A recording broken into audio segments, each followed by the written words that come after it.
Hello guys, welcome back to my channel. मैं निशा। आज मैं आप लोगों के लेके आई हूँ जो लोग भी सीटेट दिसंबर की प्रिपरेशन कर रहे हैं, तो उनके लिए मैंने ये जो पीवाईक्यूज़ की सीरीज़ स्टार्ट की। तो इसमें से पहले मैंने 2 क्लासेस आपकी करा चुकी हूँ। आपके 2 साल के पीवाईक्यूज़ मैंने करा दिए 30-30।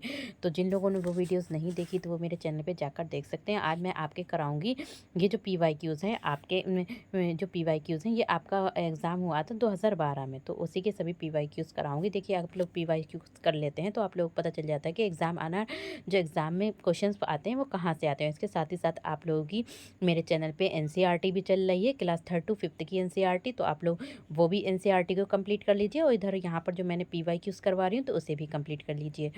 तो आप लोगों के मार्क्स भी अच्छे होंगे। तो चलिए स्टार्ट करते हैं।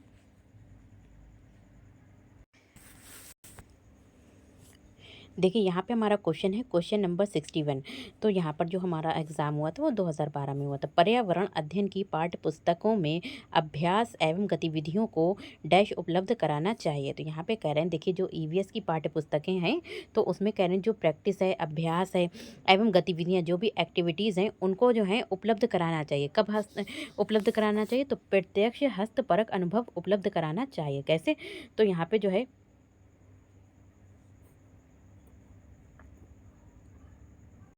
तो देखिए यहाँ पर हमारा जो क्वेश्चन था, क्वेश्चन नंबर 61, पर्यावरण अध्ययन की पाठ्य पुस्तक में अभ्यास। देखिए, अभ्यास एवं प्रैक्टिस, जो भी अभ्यास होता है, प्रैक्टिस होती है, एवं गतिविधियों को कह रहे हैं कि कब उपलब्ध कराना चाहिए। देखिए जो ईवीएस की है, तो ये जो है जैसे कि कह रहे हैं कि पाठ के अंत में कराना चाहिए, जैसे कि जब पाठ चैप्टर को पढ़ा दिया उसके लास्ट में कराना चाहिए, या फिर कह रहे हैं कि प्रकरणों में अंतर्निर्मित, जो भी आपके टॉपिक हैं तो प्रकरण हैं उनमें अंतर्निर्मित होना चाहिए, पुस्तक में अलग अलग स्थानों पर कराना चाहिए, या फिर इकाई के अंत में कराना चाहिए।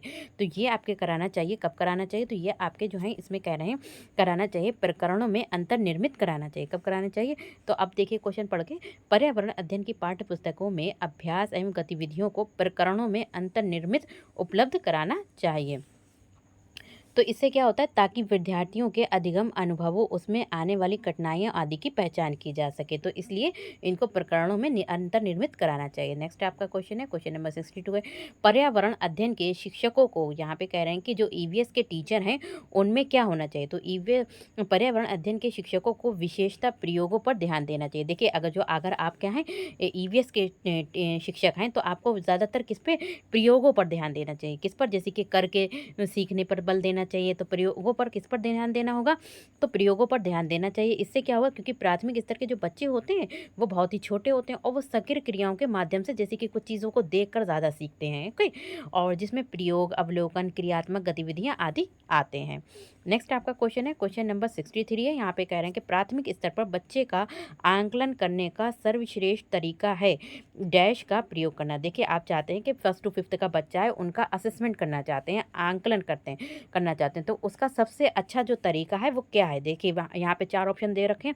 आवधिक, कह रहे हैं कि आवधिक परीक्षाएं, गृह कार्य यानी कि होमवर्क, योगात्मक कार्य, पोर्टफोलियो। तो क्या है? तो यहाँ पे जो पोर्टफोलियो है वो क्या है? तो पोर्टफोलियो के द्वारा क्या होता है, ये बच्चे का सबसे अच्छा, पोर्टफोलियो जो है बच्चे का सबसे अच्छा जो है आंकलन करने का क्या है, एक तरीका है। नेक्स्ट आपका क्वेश्चन है, क्वेश्चन नंबर 64 है, एक शिक्षक पढ़ाते समय श्रव्य दृश्य सामग्रियों एवं शारीरिक गतिविधियों का प्रयोग करता है। जैसे कि यहाँ पे आप मान लीजिए कि एक टीचर हैं, अब जैसे कि आप लोग क्या पढ़ रहे हैं, आप ऑनलाइन पढ़ रहे हैं, तो यहाँ पे आप क्या पढ़ रहे हैं, आप देख भी रहे हैं चीज़ों को, और दृश्य मतलब देख भी रहे हैं और चीज़ों को सुन भी रहे हैं। जैसे कि टीचर पढ़ा रहे हैं तो वहाँ पर चीज़ों को देख भी रहे हैं और सुन भी रहे हैं, एवं शारीरिक गतिविधियों का भी प्रयोग करता है। इसके साथ ही साथ जो टीचर होता है वो क्या करता है, फिजिकल एक्टिविटीज़ भी करता है, मतलब शारीरिक, अपने शरीर में हाव भाव को उत्पन्न करता है, शारीरिक गतिविधि का भी प्रयोग करता है। क्योंकि ये, इससे क्या होगा, तो अगर इस तरीके से शिक्षक पढ़ाएगा तो इससे क्या होगा, तो इससे जो है अधिगम वृद्धि में अधिकतम इंद्रियों का उपयोग करते हैं, तो इससे जो लर्निंग होती है, तो लर्निंग जो होती है वो ज़्यादा होती है। ठीक है, जब इस तरीके से, जैसे कि हमने ऑडियो विजुअल यहाँ पे श्रव्य दृश्य सामग्री का प्रयोग किया, मान लीजिए कि आपने टीवी या फिर डिजिटल बोर्ड का आप प्रयोग कर रहे हैं, उसके साथ ही साथ आप लोग अपनी शारीरिक गतिविधि भी कर रहे हैं, उसके साथ ही की चीज़ों को बच्चों को अगर समझा रहे हैं, तो इससे जो है बच्चों की जो इंद्रियां होती हैं उनको, उनमें जो होता है, जब बच्चों की इंद्रियां होती हैं उससे तो उनके इससे क्या होता है, अधिगम वृद्धि में अधिकतम इंद्रियों का उपयोग करता है, तो बच्चे ज़्यादा से ज़्यादा सीखते हैं, उनका लर्निंग होती है। नेक्स्ट आपका क्वेश्चन है, क्वेश्चन नंबर 65 है। सीमा प्रत्येक पाठ को रटकर तुरंत सीख लेती है, जबकि लीना चर्चा एवं ब्रेन स्टॉर्मिंग मस्तिष्क लोडन के बाद प्रत्येक पाठ को समझती है। देखिए मान लीजिए यहाँ पे के दो बच्चे हैं, या यहाँ पे देखिए दो बच्चे हैं, एक तो सीमा हो गई और दूसरी यहाँ पे क्या है, लीना। ठीक है, लीना है। तो सीमा जो है क्या करती है, पाठ को तुरंत सीख लेती है। ठीक है, हमने जैसे आपको कोई भी क्वेश्चन पढ़ा या फिर कोई भी टॉपिक पढ़ाया तो आपने उसको अच्छे से सीख लिया, लेकिन लीना को क्या लगा, बहुत ही ज़्यादा टाइम लगा सीखने में। तो ये क्या बताता है, तो ये डैश के विकासात्मक सिद्धांत की ओर करता है। तो इसमें यहाँ पे सीडीपी का क्वेश्चन है यहाँ पर, तो ये कौन सा विकासात्मक, यानी कि उसका जो डेवलपमेंट हुआ है वो कैसा हुआ है, तो ये किसकी ओर, तो यहाँ पर जो विकासात्मक सिद्धांत है इसमें क्या है, व्यक्तिगत विभिन्नता पाई जाती है। क्या पाई जाती है, देखिए सभी व्यक्ति एक से नहीं होते, क्योंकि कुछ वो जो है किसी का विकास धीमी गति से होता है, किसी का विकास तीव्र गति से होता है। तो यहाँ पर जो उसने सीखा, तो सीमा ने जो तुरंत तुरंत सीख लिया, क्योंकि उसका विकास अलग हुआ है और लीना का विकास अलग हुआ है, इसलिए जो है उनमें जो विभिन्नताएं पाई जा रही हैं, तो व्यक्तिगत विभिन्नता पाई जा रही हैं। नेक्स्ट आपका क्वेश्चन है, क्वेश्चन नंबर 66 है। डैश के अलावा निम्नलिखित पर्यावरण अध्ययन पढ़ाने की विधियां हैं। तो यहाँ पे कह रहे हैं कि डैश के अलावा, यानी कि इसमें से एक आपका रॉन्ग है, बाकी सभी क्या है, ईवीएस की पढ़ाने की विधियां हैं। जैसे कि आपका 4 ऑप्शन दे रखे हैं, समस्या है, सहयोगात्मक अधिगम है, निर्देशित खोज है, व्याख्यानों द्वारा स्पष्ट करना। तो इसमें से कह रहे हैं कि कौन, तो व्याख्यानों द्वारा स्पष्ट करने के अलावा, जैसे कि जो ईवीएस है, बच्चों को हम क्या करेंगे, व्याख्यान द्वारा नहीं समझा पाएंगे, जैसे कि व्याख्या नहीं दे पाएंगे उसके लिए। तो व्याख्यानों द्वारा स्पष्ट करने के अतिरिक्त पर्यावरण अध्ययन पढ़ाने की क्या है, बाकी सभी क्या है, अन्य विधियां हैं। तो जैसे कि समस्या है, सहयोगात्मक अधिगम में बच्चे साथ में सीखते हैं। ठीक है, कोई प्रॉब्लम आती है उसको सॉल्व करते हैं, निर्देशित खोज होते हैं। तो ये सभी क्या है, ईवीएस की पढ़ाने की विधियां हैं, ये तीनों ईवीएस को पढ़ाने की विधियां हैं। बाकी क्या है, डी जो है व्याख्यानों द्वारा स्पष्ट करने की मतलब ये क्या है, ईवीएस की विधि नहीं है। नेक्स्ट आपका क्वेश्चन है, क्वेश्चन नंबर 67 है। पर्यावरण अध्ययन की कक्षा में संकल्पनाओं को स्पष्ट करने के लिए कविताओं और कहानी कथन का प्रयोग करना डैश सहायता करता है। तो देखें, पर्यावरण अध्ययन की कक्षा में, यानी कि ईवीएस की क्लास यहाँ पे बात हो रही, तो उसमें संकल्पनाओं, जो संकल्पनाएं होती हैं उनको स्पष्ट करने के लिए क्या किया गया, जैसे ईवीएस में जो है संकल्पनाएं हैं, तो उनको स्पष्ट मतलब बताने के लिए बच्चों को अच्छी तरीके से किसका प्रयोग किया गया था, कविता और कहानी कथन का प्रयोग करना डैश किस में सहायता करता है। तो अगर हम बच्चों को ईवीएस पढ़ाने के लिए किसका सहारा ले रहे हैं, कविता का ले रहे हैं, कहानियों का ले रहे हैं, तो इससे बच्चों की क्या इसमें सहायता होगी, तो इससे बच्चों का स्थानीय एवं विश्व स्तर संसार की प्रकृति को खोजने और कल्पना करने की योग्यता में बढ़ावा मिलेगा। तो जब बच्चे कहानी सुनते हैं तो क्या होते हैं, कल्पना में चले जाते हैं, वो सोचने लगते हैं, इमेजिन करने लगते हैं। नेक्स्ट आपका क्वेश्चन है, क्वेश्चन नंबर 68 है। यहाँ पे कह रहे हैं कि डिसलेक्सिया मुख्यतः डैश की समस्या के साथ संबंधित है। देखिए डिसलेक्सिया, तो ये क्वेश्चन देखिए आपका सीडीपी में भी पूछा जाता है, आपका देखिए ईवीएस में भी आया है और आपका लैंग्वेज में भी पूछा जाता है। तो यहाँ पे कह रहे हैं कि डिसलेक्सिया है, तो डिसलेक्सिया मुख्यतः डैश की समस्या के साथ संबंधित है। तो डिसलेक्सिया किससे संबंधित है, तो जो डिसलेक्सिया होता है वो हमारा पढ़ने से संबंधित होता है। एक होता है हमारा डिसग्राफिया, जो होता है राइटिंग यानी कि लिखने से संबंधित होता है, और एक होता है डिसकैलकुलिया, तो ये कैलकुलेशन से संबंधित होता है। अगर डिसलेक्सिया की बात करें तो यहाँ पे क्या है, 1881 में ओसवाल्ड बरखान ने पहचाना और रोडोल्फ ने 1857 में इसे डिसलेक्सिया नाम दिया। ये क्या होती है, वास्तव में अधिगम विकलांगता होती है, बच्चा जो होता है लर्निंग करने में थोड़ा सा विकलांग होता है। नेक्स्ट आपका क्वेश्चन है, क्वेश्चन नंबर 69 है। सहयोगात्मक अधिगम में पुराने एवं अधिक दक्ष विद्यार्थी छोटे एवं कम कुशल विद्यार्थी का आंकलन करते हैं। तो यहाँ पे कह रहे हैं कि सहयोगात्मक अधिगम में कौन सा एक जो होता है, सहयोगात्मक अधिगम होता है। तो इसमें जो होते हैं, कह रहे हैं कि जो पुराने यानी कि ओल्ड स्टूडेंट हैं एवं अधिक दक्ष या फिर बहुत ही इंटेलिजेंट स्टूडेंट हैं, तो वो क्या करते हैं, छोटे बच्चों को, जैसे कि आप क्या है, आप क्लास 5th में हैं, ठीक है, और आपने क्लास 3rd के बच्चों का क्या किया, छोटे एवं कम कुशल विद्यार्थियों का क्या करा, असेसमेंट किया, आंकलन किया, मतलब उनके ये देखा कि बच्चे ठीक से पढ़ रहे हैं या फिर नहीं पढ़ रहे हैं, उनका होमवर्क हो गया है या फिर नहीं हुआ। तो इसका परिणाम क्या है, तो यहाँ पे बड़े बच्चे जो होते हैं छोटे बच्चों का क्या करते हैं, आंकलन करते हैं। तो इससे क्या होता है, तो इससे जो होता है उच्च उपलब्धि एवं स्वगरिमा होती है। इससे क्या होगी, उच्च उपलब्धि होगी, ज़्यादा से ज़्यादा हाई अचीवमेंट होगा और स्वगरिमा होगी।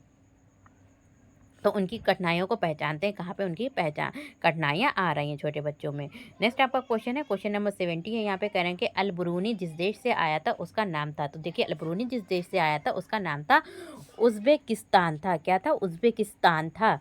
नेक्स्ट आपका क्वेश्चन है, और जो यहाँ पे कह रहे हैं कि अल-बुरूनी जो था उज़्बेकिस्तान से आया था तथा इसने भारत के इतिहास पर एक किताब लिखी थी। तो अल-बुरूनी जो किताब लिखी थी उसे बोलते हैं तारीख़-ए-हिंद बोलते हैं। नेक्स्ट आपका क्वेश्चन है, क्वेश्चन नंबर 71 है। यहाँ पे नीचे किसी एक्सप्रेस ट्रेन के मार्ग के रेलवे टाइम टेबल का कुछ अंश दिया गया है। जैसे कि क्रम संख्या दे रखी है, यहाँ पे क्रम यानी कि 4, 5, 6, 7, ठीक है। स्टेशन का नाम दे रखा है, सॉरी, सूरत, वलसाड, भिवड़ी, मंडगांव। पहुंचने का समय दे रखा है, ये मतलब किस टाइम पहुंचेगी। चलने का समय दे रखा है, दूरी और दिन, ये सभी दे रखा है, ठीक है। इसमें क्या करना है आपको, यहाँ पर देखिए कि उपयुक्त सूचना के आधार पर सूरत और मंडगांव के बीच की दूरी तथा ट्रेन द्वारा इस दूरी को तय करने में लगा समय क्रमशः होगा। तो कितना समय होगा? तो देखिए, सूरत एवं मंडगांव के बीच की दूरी है, तो यहाँ पर जो दूरी है वो कितनी है? तो यहाँ पर दूरी जो है वो यहाँ पर आपको देखना होगा। तो यहाँ पर जो दूरी है वो कितनी है? तो देखिए, यहाँ पर क्या है, 509। तो यहाँ पर, और इसमें से हम कितने माइनस कर देंगे? यहाँ पर देखिए 509 किलोमीटर, और माइनस कर देंगे यहाँ पर हम माइनस कर देंगे 530। कितना? 530 को माइनस कर देंगे। तो देखिए यहाँ पर ऊपर देखिए, यहाँ पे आपका 509 दे रखा है, ठीक है। यहाँ पर 509 दे रखा है, ऊपर है 530। तो 509 में से हम क्या करेंगे, 530 को माइनस कर देंगे। तो हमारी जो दूरी निकल के आएगी वो कितनी निकल के आएगी? 979 निकल कर आएगी। कितनी निकल के आएगी? 979।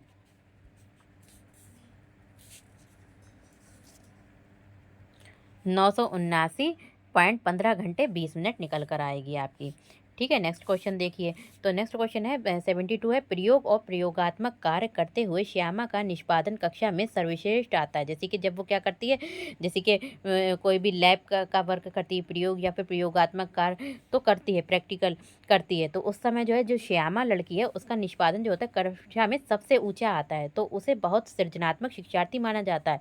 तो जो श्यामा है उसे बहुत ही सृजनात्मक यानी कि क्रिएटिव स्टूडेंट माना जाता है। तो इसलिए वो डैश के द्वारा संकल्पनाओं को सीखती है। तो वो किसके द्वारा संकल्पनाओं को सीखती है? तो वो किसके द्वारा? अपसारी चिंतन, ठीक है। तो अपसारी चिंतन के देखिए, प्रयोग और प्रयोगात्मक कार्य करते हुए श्यामा का निष्पादन जो होता है वो क्या होता है? सबसे श्रेष्ठ होता है। तो वो किससे संबंधित है? तो अपसारी चिंतन से। नेक्स्ट आपका क्वेश्चन है, क्वेश्चन नंबर 73 है। यहाँ पे कह रहे हैं कि कक्षा में एक प्रभावी शिक्षण अधिगम प्रक्रिया होती है। देखिए, क्लास में आपकी क्या है, एक अच्छा प्रोसेस चल रहा है, शिक्षण टीचिंग लर्निंग प्रोसेस चल रहा है, ठीक है। बच्चों को पढ़ाया जा रहा है एक प्रभावी, जब शिक्षक बच्चों के ज्ञान को पढ़ाई जाने वाली नई संकल्पना के साथ जोड़ने में सहायता करता है। तो यहाँ पे कहने कि जब शिक्षक बच्चों के ज्ञान को पढ़ाई जाने वाली नई संकल्पना के साथ जोड़ने में सहायता करता है, इसके पार्श्व में निहित उद्देश्य है डैश को बढ़ावा मिलता है। तो यहाँ पे क्या कह रहे हैं कि एक अच्छा प्रभावशाली अधिगम चल रहा है, क्लासरूम में बच्चों को पढ़ाया जा रहा है और शिक्षक चाह रहा है कि बच्चों को नई जानकारी से जोड़ें। जैसे कि बच्चे कुछ पढ़ चुके हैं बल्कि अब उनको नया चैप्टर पढ़ाएं उसको, तो उसको जोड़ने में सहायता करता है। इसके पार्श्व में निहित उद्देश्य क्या है? तो इससे क्या होगा, पार्श्व जो निहित उद्देश्य है, ज्ञान का सहसंबंध एवं स्थानांतरण हो रहा है। तो यहाँ पे क्या हो रहा है, एक तो ज्ञान का सहसंबंध कोरिलेशन हो रहा है और दूसरा क्या हो रहा है, स्थानांतरण हो रहा है। नेक्स्ट आपका क्वेश्चन है, क्वेश्चन नंबर 74। रोहन के विद्यालय में एक विज्ञान प्रदर्शनी का आयोजन किया गया था। तो रोहन का जो विद्यालय उसमें जो था किसका विज्ञान प्रदर्शनी का आयोजन किया गया था। इसका आयोजन एक उद्देश्य के साथ किया गया था। देखिए, कोई भी आप लोग सीटेट का एग्जाम दे रहे हैं तो आपका ऑब्जेक्टिव है कि आपको जॉब लेना है, ठीक है। तो यहाँ पर भी विज्ञान का जो प्रदर्शन किया गया था वो क्या किया था, एक उद्देश्य से किया गया था। तो यहाँ पे कह रहे हैं कि आपके विचार से कौन सा उद्देश्य सर्वाधिक उपयुक्त होगा। तो यहाँ पे 4 उद्देश्य दे रखे हैं, तो कौन कौन सा है? जैसे शिक्षार्थी के लिए सृजनात्मक माध्यम उपलब्ध कराना, विद्यालय का नाम प्रसिद्ध करना। क्या वो अपना विद्यालय का नाम प्रसिद्ध करना चाहते हैं?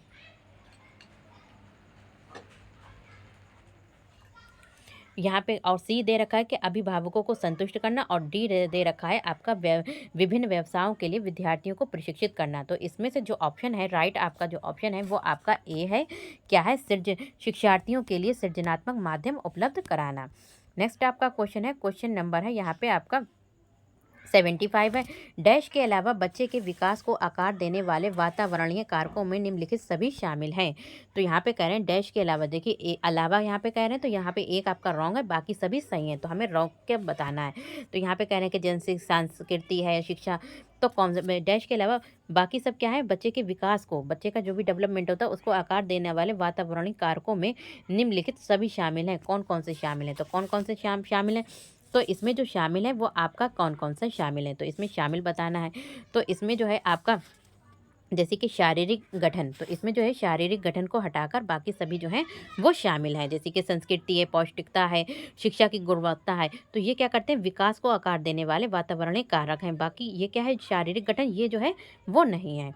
नेक्स्ट आपका क्वेश्चन है, क्वेश्चन नंबर है आपका यहाँ पर 676, कासा ब्रांस के विषय में जिसका प्रयोग गोलकुंडा के किले में मिली तोप में किया गया था। देखिए कासे का प्रयोग जो था गोलकुंडा में जो मिली तोप थी उसमें किया गया था। तो सही कथन चुनिए। तो ये किसका जो है वो मिश्रण है, तो कासा जो है किसका मिश्रण है, तो कासा जो है जो मिश्रण है वो किसका है, कासा तांबा, यानी कि कासा तांबा कॉपर तथा टिन की मिश्रित धातु है। नेक्स्ट आपका क्वेश्चन है, क्वेश्चन नंबर 77 है, एक ही तरह की फसल बार बार उगाने और बहुत से रसायनों के उपयोग करने में मृदा, देखिए आपका एक खेत है मान लीजिए, और आप वहीं पर बार बार गेहूं की फसल करे जा रहे हैं, ठीक है। यहाँ पे कह रहे हैं एक ही फसल को बार बार उगाने और बहुत से रसायनों, यहाँ पर बहुत सारी आप खाद डाल रहे हैं, तो इससे क्या होगा, जब एक ही फसल को बार बार उगाएंगे तो इससे क्या होगा, तो ज़मीन जो होती है वो आपकी क्या हो जाती है, बंजर हो जाती है। नेक्स्ट आपका क्वेश्चन है, क्वेश्चन नंबर है 78 है, यहाँ पे निम्नलिखित में से लेह और लद्दाख के मकानों की विशेषताएं बताएं। तो यहाँ पे हमें लेह और लद्दाख के मकानों की विशेषताएं बतानी है। तो लेह और लद्दाख में जो मकान होते हैं वो कैसे होते हैं, तो देखिए यहाँ पे 4 ऑप्शन दे रखे हैं। ए दे रखा है, पेड़ के तनों से बनी लकड़ी की ढालू छतें होती हैं, जैसे कि ढालू छतें इस तरीके से, ठीक है, इस तरीके से होती है। निचली मंजिल में कोई खिड़की नहीं है होती है। तीसरा कह रहे हैं कि पत्थर, मिट्टी और चूने से बनी मोटी दीवार। देखिए आपको NCERT मिल जाएगी, जिसमें जो मेरे चैनल पे सभी की NCERT कराई जा रही है क्लास 3rd to 5th की, तो वहाँ पर अगर आप लोग कॉन्सेप्ट पढ़ेंगे तो आपका और ही ज़्यादा अच्छे से क्लियर हो जाएगा। और चौथा है आपका लकड़ी के फर्श, तो लकड़ी के फर्श, तो इसमें से हमें जो है लेह और लद्दाख के मकानों की विशेषताएं चुनना है। तो कौन कौन सी हैं, तो हमारा है ए है, ठीक है, पेड़ के तनों से बनी लकड़ी की ढालू छतें होती हैं, और हमारा सी है और डी है, ठीक है, पत्थर, तो निचली मंजिल में कोई खिड़की नहीं है, तो ये हमारा नहीं है। बाकी हमारे तीनों ऑप्शन है, लकड़ी का फर्श भी होता है, पत्थर, मिट्टी और चूने से बनी मोटी दीवारें भी होती हैं, और पेड़ के तनों से बनी लकड़ी की ढालू छतें होती हैं। तो ऑप्शन राइट ऑप्शन है आपका ए, ठीक है, राइट ऑप्शन आपका क्या हो जाएगा, ए, BCD, सॉरी सॉरी, तो यहाँ पर हो जाएगा BCD, ठीक है। तो निचली मंजिल में कोई खिड़की नहीं होती। तो ये देखिए यहाँ पर एक मिनट आप क्वेश्चन को फिर से देख लीजिए। तो इसका देखिए राइट ऑप्शन क्या है, आपका ए है, ठीक है। तो इसमें BCD तीनों ऑप्शन सही हैं। जैसे कि निचली मंजिल में कोई खिड़की नहीं है, पत्थर, मिट्टी और चूने से बनी मोटी दीवारें, और डी क्या है, लकड़ी की फर्श है, पेड़ के तने से बनी लकड़ी की ढालू छतें नहीं हैं। नेक्स्ट आपका क्वेश्चन है, क्वेश्चन नंबर है 79, तरुण भारत संघ नामक समूह संबंधित है। तो यहाँ पे देखिए तरुण भारत संघ जो समूह है, ग्रुप है, वो किससे संबंधित है, ये जो संबंधित है वो किससे संबंधित है, तो पुरानी झीलें पुनर्निर्मित करने से, यानी कि जो भी झीलें पुरानी हो गई उनको फिर से उनका निर्माण करना, फिर से उनको सही करना, तो ये किससे संबंधित है, तरुण भारत संघ जो नामक समूह है वो पुरानी झीलें पुनर्निर्मित करने से संबंधित है। नेक्स्ट आपका क्वेश्चन है, क्वेश्चन नंबर 80 है, यहाँ पे सांपों के संदर्भ में, देखिए सांप से भी आपका क्वेश्चन आता है, तो यहाँ पे सांपों के संदर्भ में सही कथन को चुनना है। तो हमारे देश में केवल 4 तरह के जहरीले सांप पाए जाते हैं, ए में कह रहे हैं, बी बता रहे हैं नाग कोबरा जहरीले सांपों का एक प्रकार है, सी कह रहे हैं यहाँ पे जहरीले सांप के 4 खोखले दांत होते हैं, जब सांप किसी व्यक्ति को काटता है तो जहर इन खोखले दांतों से उसके शरीर में चला जाता है, और डी कह रहे हैं कि सांप के कांटे की दवाई सांप के जहर से ही बनाई जाती है। तो कौन कौन से यहाँ पे कह रहे हैं, तो हमें सही कथन चुनना है। तो सही कथन आपके कौन कौन से हैं, तो आपका सही कथन है ए, कि हमारे देश में केवल 4 तरीके के सांप पाए जाते हैं, ठीक है, नाग, करेत, दोबैया, अफाई, ये 4 से सांप होते हैं। और बी यहाँ पे कह रहे हैं कि नाग कोबरा जहरीले सांपों का एक प्रकार है, बिल्कुल सही है। और डी यहाँ पे कह रहे हैं कि सांप के कांटे की दवाई सांप के जहर से ही बनाई जाती है, ये भी सही है। यहाँ पे कह रहे हैं कि सांप जहरीले सांप के 4 खोखले दांत होते हैं, तो ये यहाँ पे ये रॉन्ग है। तो लगभग यहाँ पे कह रहे हैं कि यहाँ पे देखिए कौन से जो होते हैं, नाग, करे, दोपहिया, अपाई, चार सांप होते हैं, नाग, कोबरा, जहरीले सांप होते हैं, ठीक है। और यहाँ पे कह रहे हैं कि जहरीले सांप के 2 खोखले दांत होते हैं। देखिए जो जहरीला सांप है यहाँ पे बताए गए हैं 4 दांत होते हैं, 4 खोखले दांत होते हैं, 4 नहीं बल्कि क्या होते हैं, 2 दांत होते हैं खोखले। जब सांप किसी व्यक्ति को काटता है तो जहर जो होता है इनके खोखले दांतों से उसके शरीर में चला जाता है। नेक्स्ट आपका क्वेश्चन है, क्वेश्चन नंबर 81 है, निम्नलिखित में से पेट्रोलियम के सही अभिलक्षण चुनिए। तो पेट्रोलियम के सही अभिलक्षण कौन कौन से हैं, तो कौन सा है, तो पेट्रोलियम जो होता है वो बदबूदार होता है, गाढ़ा होता है और गहरे रंग का तेल होता है। नेक्स्ट आपका क्वेश्चन है, क्वेश्चन नंबर 82 है, निम्नलिखित में से रोगों का वो समूह चुनिए जो मच्छरों से फैलता है। तो रोगों का वो समूह चुनिए जो किससे फैलता है, मच्छरों से फैलता है। तो मच्छरों से क्या क्या फैलता है, तो मच्छरों से आपका फैलता है डेंगू, मलेरिया और चिकनगुनिया फैलता है। नेक्स्ट आपका क्वेश्चन है, क्वेश्चन नंबर 83 है, यहाँ पे कह रहे हैं कि मधुबनी चित्रों को बनाने के लिए चित्रकारों द्वारा उपयोग की जाने वाले, देखिए मधुबनी चित्र जो बनाए जाते हैं, ठीक है, मधुबनी चित्र, इससे भी क्वेश्चन आपका आता है। तो कह रहे हैं मधुबनी चित्रों को बनाने के लिए चित्रकारों द्वारा, जो चित्रकार होते हैं, ठीक है, आर्टिस्ट होते हैं, उनके द्वारा उपयोग किए जाने वाले रंग होते हैं, तो वे किससे बने होते हैं, तो ये पिसे हुए चावल के रंगीन घोल से बने होते हैं। किसे होते हैं, पिसे हुए चावल के रंगीन घोल से बनाए जाते हैं। नेक्स्ट आपका क्वेश्चन है, क्वेश्चन नंबर 84 है, यहाँ पे कहने के एक पब्लिक स्कूल में प्रत्येक कक्षा में लगभग 2 से 3 बच्चे आवश्यकता वाले हैं। देखिए यहाँ पे कह रहे हैं कि आवश्यकता वाले हैं, जैसे कि उनमें कोई ज़रूरत है उन्हें, तो कोई कमी है या फिर आवश्यकता वाले हैं।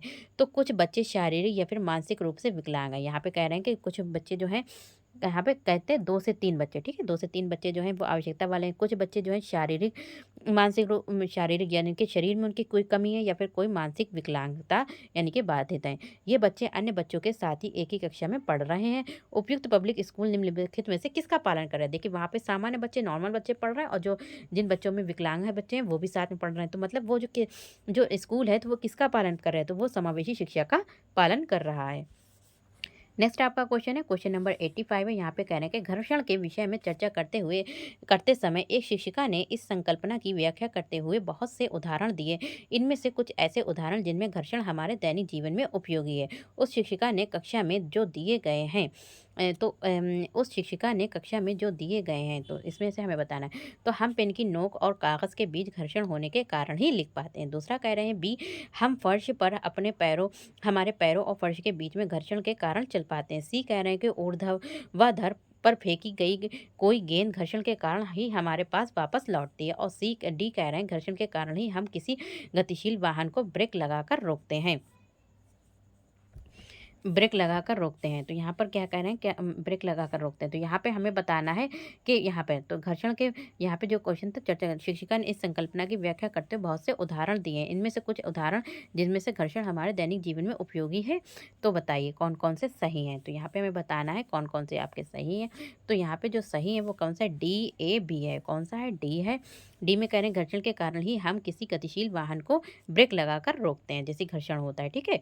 और यहाँ पे कह रहे हैं कि ये कह रहे हैं कि हम पेन की नोक और कागज़ के बीच घर्षण होने के कारण ही लिख पाते हैं। और यहाँ पे कह रहे हैं बी, यहाँ पे बता रहे हैं कि हम फर्श पर हमारे पैरों और फर्श के बीच घर्षण के कारण ही चल पाते हैं। तो आपके ऑप्शन यही सही हो जाएंगे। नेक्स्ट आपका क्वेश्चन है 86, एक पश्मीना शॉल लगभग साधारण स्वेटरों के बराबर गर्म होती है। देखिए एक पश्मीना जो शॉल होती है वो कह रहे हैं कि कितने स्वेटरों के बराबर गर्म होती है, तथा एक साधारण पश्मीना शॉल को बुनने में, यानी कि उसको बुनने में कितना समय लगता है। तो देखिए एक पश्मीना शॉल लगभग जो होती है 6 साधारण स्वेटरों के बराबर गर्म होती है। और इसमें कितना लगभग समय लगता है, तो इसमें जो समय लगता है वो 250 घंटे का बुनने में समय लगता है। नेक्स्ट आपका क्वेश्चन है 87, सरिता की शिक्षिका उसे विभिन्न सामूहिक गतिविधियों में शामिल करती है। देखिए सरिता की जो शिक्षिका है, शिक्षिका उसे विभिन्न सामूहिक गतिविधियों में क्या करती है, शामिल करती है, अलग अलग गतिविधियों में, जैसे समूह चर्चा, समूह परियोजना आदि। उसकी शिक्षिका सीखने के किस आयाम का अनुमान कर रही है। तो अपने बच्चों को समूह में मतलब ग्रुप में चर्चा करो, ठीक है, समूह परियोजना आदि। तो उसकी शिक्षिका जो टीचर है वो किस आयाम का अनुगमन कर रही है, तो किसका कर रही है, सामाजिक गतिविधियों के रूप में सीखना। बच्चे क्या करें, समाज से जुड़कर एक्टिविटीज़ करके क्या करेंगे, सीखेंगे।